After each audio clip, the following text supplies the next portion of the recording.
is a country full of surprises, and there's no better way to explore it but to stay in the heart of the action.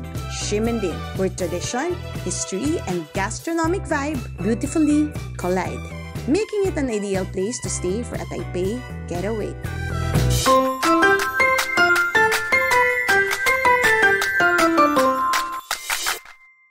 Welcome to Ximen Citizen Hotel, your budget-friendly accommodation just a few hops away from the busy food streets of Ximending. Konting kembot lang, nasa Ximending Food Street ka na. Kaya naman, ito ang napili naming tirhan for this random family getaway. We booked this accommodation via Klook a day before our flight. Ximen Citizen Hotel is a 3-star hotel in the heart of Taipei, Ximending. 45 kilometers away from Taoyuan International Airport Terminal 1. There are different ways to reach the hotel from the airport. The most convenient way is hopping on a taxi, which will bring you straight to your hotel hassle-free. Apart from this, there are airport buses and airport MRT lines that bring tourists to the city center, Taipei.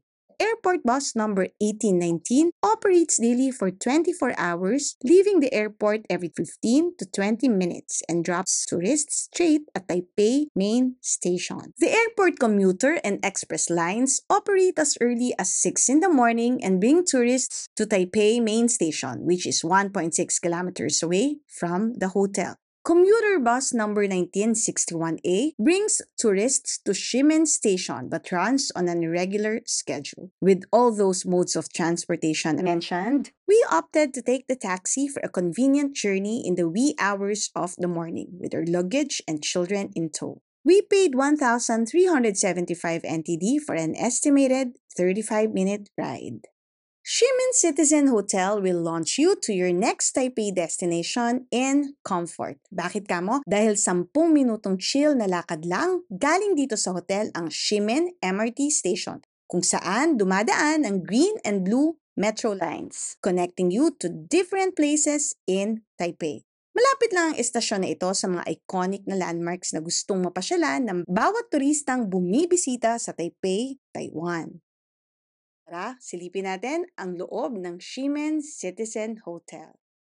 Very straightforward ang hotel. No fancy lights, no fancy decors. Pagpasok, bubungad agad ang reception desk with 2 desk officers on duty anytime of the day. Kahit madaling araw pa ang dating mo. Very warm and accommodating ang receptionist and they can communicate pretty well in English.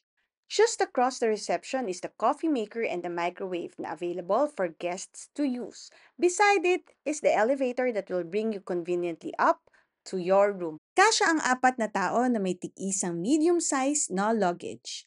Hindi bago ang hotel but I must say, maintained naman. Ito yung una naming room. Dito kami natulog nung first night. Maayos, malinis, pero walang bintana at masikip para sa aming 4.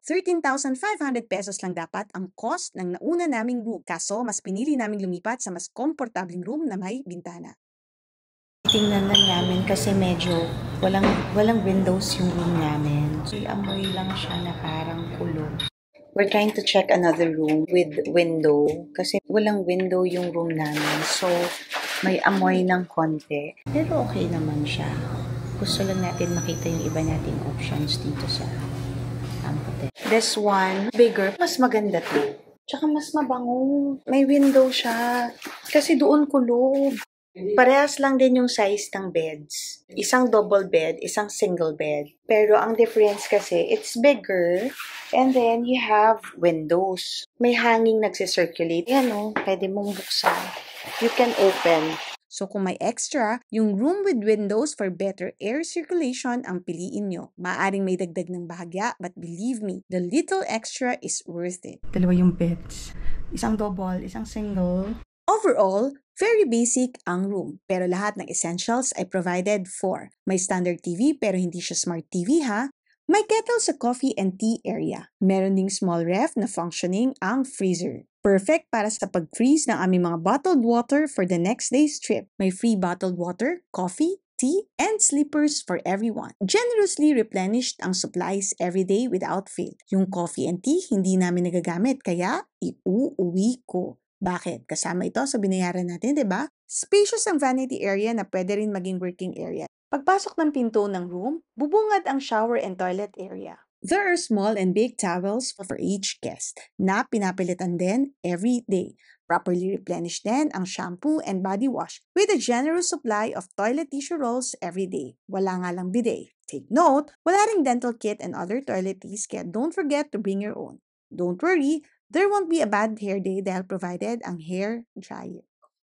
Well-maintained ang room na ito. Well-lit at malamig. Lagi kaming umuuwing bagong linis ang buong room. Malinis ang sheets and well-made up and tucked ang beds. Napaka-comfortable din ng bed and pillows kaya madalas, late kami nagigising.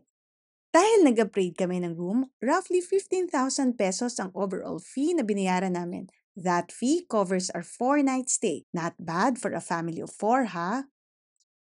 Lumalabas, 937 pesos lang per head a day ang cost ng room na nabook namin. Winner ang extra discount na nakuha ko using my Klook promo code. Sharing is caring, kaya book this hotel and use my code KumariKlook for an extra discount. Pandagdag din para sa inyong food adventure.